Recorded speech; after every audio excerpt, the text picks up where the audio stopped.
അങ്ങനെ ഓണസ്റ്റ്ലി അങ്ങനെ ഡിസ്കഷൻ ഒന്നും നടന്നിട്ടില്ല.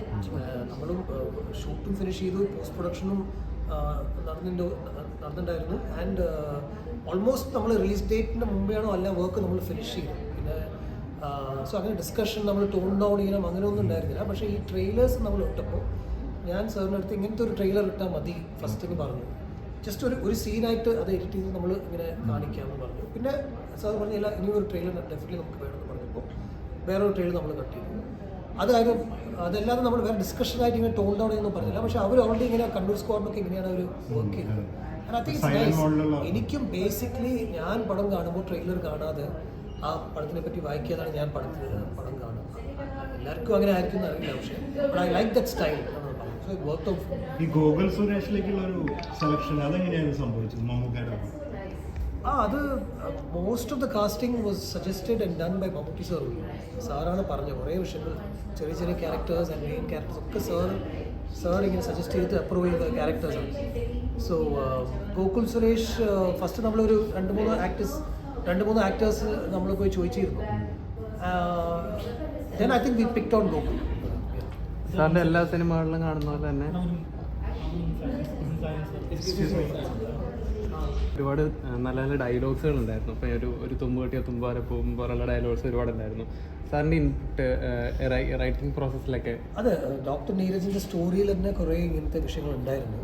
അതൊക്കെ എൻഹാൻസ് ചെയ്തതാണ് എൻ്റെ ജോലി. ഞാൻ പുള്ളിയുടെ കൂടെ ഇരുന്നിട്ട് നമ്മൾ കുറേ ഇങ്ങനെ ഫിക്സ് ചെയ്തു. ആൻഡ് ദെൻ എൻഡിങ് ഇൻപുട്സ് ഉണ്ടായിരുന്നു.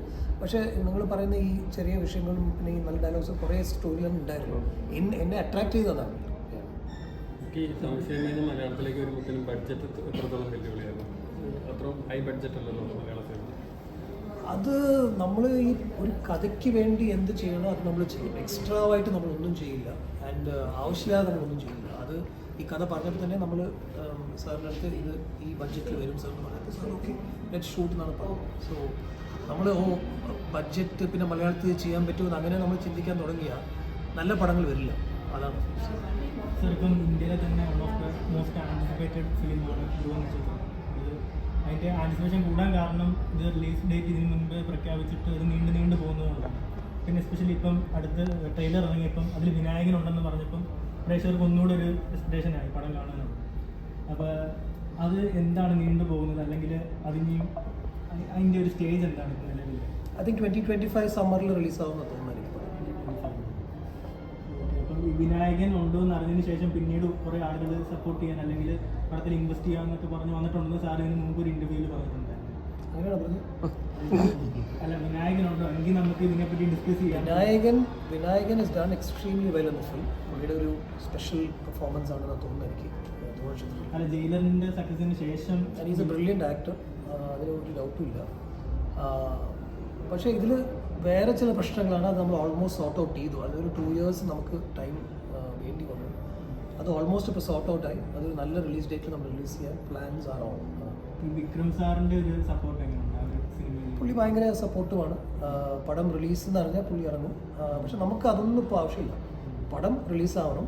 ആര് സപ്പോർട്ട് ചെയ്താലും ശരി, സപ്പോർട്ട് ചെയ്താലും ശരി, പടം റിലീസാവും.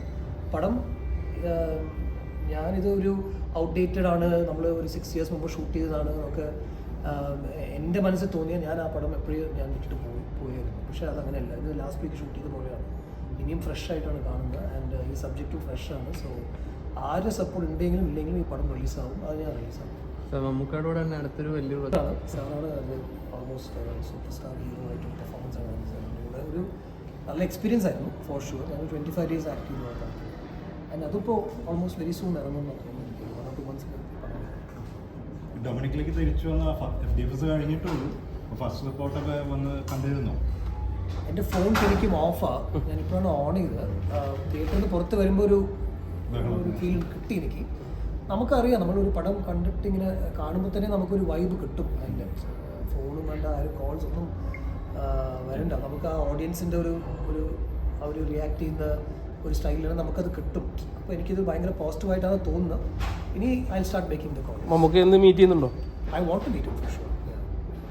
അതുപോലെ പടത്തിൻ്റെ ഒരു എസൻസ് ഡെലിവറി ചെയ്യുന്നതിലും അതിൻ്റെ ലുക്ക് ആൻഡ് ഫീൽ കൺവേ ചെയ്യുന്നതിലും പോസ്റ്റേഴ്സിന് വലിയൊരു പങ്കുള്ളതായിട്ട് തോന്നി. അതിൻ്റെ ടൈറ്റിൽ ഡിസൈനിങ്ങിലാണെങ്കിലും. അപ്പോൾ അതിനെപ്പറ്റി അതിൻ്റെ ആ ഒരു കുറേ വർക്കുകൾ നമ്മൾ ചെയ്തിട്ടുണ്ട്. Arun aesthetic company and of course Mammootty company. കുറേ ഡിസ്കഷൻസ് ആൻഡ് കുറേ ഐഡിയാസ് സെപ്പറേറ്റ് ആയിട്ട് ഒരു ഷൂട്ടും നമ്മൾ ചെയ്തു അതിന് വേണ്ടി. ആൻഡ് ഇത് ഈ പാലറ്റ്, ഈ കളർ സ്കീം, ഇതിൽ ഇങ്ങനത്തെ ഒരു സ്റ്റൈലിൽ ഇത് ഉണ്ടായാൽ ബെറ്റർ ആണെന്നൊക്കെ കുറേ ഡിസ്കസ് ചെയ്തിട്ട് കുറേ അവർ അയക്കും, പിന്നെ നമ്മൾ കറക്ഷൻസ് പറയും. But everything was out there, everything was very different from the usual. And എനിക്കത് വളരെ ഇഷ്ടപ്പെട്ടു. ഇനി കാണാൻ പോകുന്ന പ്രേക്ഷകരോട് എന്താണ് സാറിന് പറയാനുള്ളത്? ആ ഇനി കാണാൻ പോകുന്ന പ്രേക്ഷകരോട് എന്താണ് സാറിന് പറയാനുള്ളത്? പടം ഈ എക്സ്പെക്ടേഷൻസ് ഒന്നും ഇല്ലാതെ ജസ്റ്റ് പോയി ഒരു നല്ല പടം കാണണം. സാറിൻ്റെ ഒരു എത്രയോ പടങ്ങൾ സാർ ചെയ്തിട്ടുണ്ട്, അതിൽ വേറൊരു പെർഫോമൻസ് എന്നാണ് എനിക്ക് തോന്നുന്നത്. വേറൊരു സ്റ്റൈൽ സാർ പഠിച്ചിട്ടൊന്നും ചെയ്തിട്ടുണ്ട്. ഒരു പുതിയ പ്രസൻറ്റേഷൻ എന്നാണ് എനിക്ക് തോന്നുന്നത്. And I don't mean any disrespect to any of the other films. And in a very proud way I am same സാറിൻ്റെ എല്ലാ പടങ്ങളും ഞാൻ കണ്ടിട്ടുണ്ട്. I am a big fan and I love his work. അപ്പം ഞാൻ ഇന്നലെ അതാണ് tweet ചെയ്തത്. ഈ തനിയാവർത്തനം, അമരം ഇങ്ങനത്തെ പടങ്ങൾ കണ്ടിട്ട് want to work with this actor എന്ന് എനിക്ക് ഒരു തോട്ട് അപ്പം തന്നെ എനിക്കുണ്ടായിരുന്നു. ഞാൻ കുറേ ഫോളോ ചെയ്യും. പിന്നെ ഞാൻ കോളേജിൽ പഠിക്കുമ്പോൾ എൻ്റെ ബെസ്റ്റ് ഫ്രണ്ട് രാജേഷ് ഇങ്ങനെ മമ്മൂക്കേൻ്റെ ഭയങ്കര ഫാനായിരുന്നു. അപ്പോൾ ഞാൻ കാണാതെ കുറേ പടങ്ങളൊക്കെ പുള്ളി എൻ്റെ അടുത്ത് പറയും, ഈ പടം നമ്മൾ കാണണം, ഈ പടം ഇങ്ങനെ ചെയ്തിട്ടുണ്ടാവും എന്നൊക്കെ. കുറേ ഞാനിങ്ങനെ സാറിൻ്റെ ഒരു ഫിലിംസായിട്ട് ഞാൻ ട്രാവൽ ചെയ്തിട്ടുണ്ട്. So I was really happy to work with him. And അതിലൊരു ഞാൻ പറഞ്ഞില്ലേ ഫസ്റ്റ് ഒരു എക്സ്ട്രാ എഡ്ജ് ആയിട്ടൊരു വേറൊരു പെർഫോമൻസ് സാർ അതിൽ കൊടുത്തിട്ടുണ്ട്. Okay, thank you sir. Yeah.